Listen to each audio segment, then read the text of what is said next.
be gị ka anyị nọ, biko kedu ihe a na-eme be gị tata? Ịma mgbe gboo Eke bụ warriors, ndị agbata obi anyị maka na anyị mere mgbe a na-achọ ihe a ga-eme ka anyị ghara ịdịzi omezi anyị achịchie ike. Egwu anọ bụ egwu ọ na-agba anyị jeche wọọ, anyị jeche agha merie, anyị were egwu a ọganeze ụwa anyị.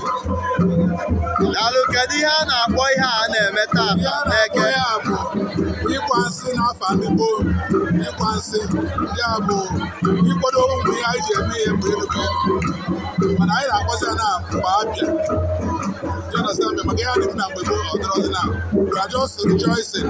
Ọ dị ka ịgba Krismas, ịma na ọdịrọ tata ka Jizọs Kraịst nwụrụ, na aka na-agba erimemba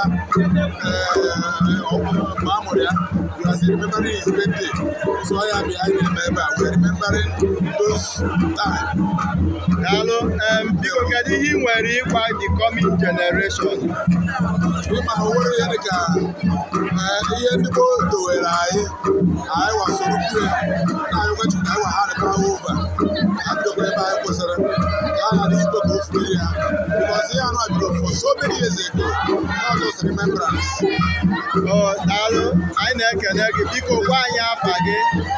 Afa m bụ Ọzọ High Chief Ike Ogejiọfọ.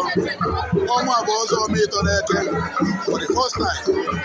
Ọnwa bụ Chief Eze Omenife Igwe ekechiri m ya. Daalụ, ndị na-ekene gị bụ Eke TV, anyị wee na-asị gị na-eje. Ọdụm Eke TV ana m ekene unu, jisikwe n'ike, emecha unu abịa ka anyị nọ n'akpa ka mara ụzọ ga-esi wee ekwuru unu aka unu na-eburu n'otu isi anyị, ọ ga-adịrị unu na mma n'ihi na ọ na-eme na abịa n'obodo ya bịa na sami.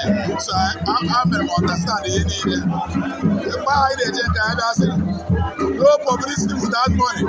Chinogide isi mmadụ bịa yero publicity uru wetara no. Ana m ekene unu, jisikwe n'ike.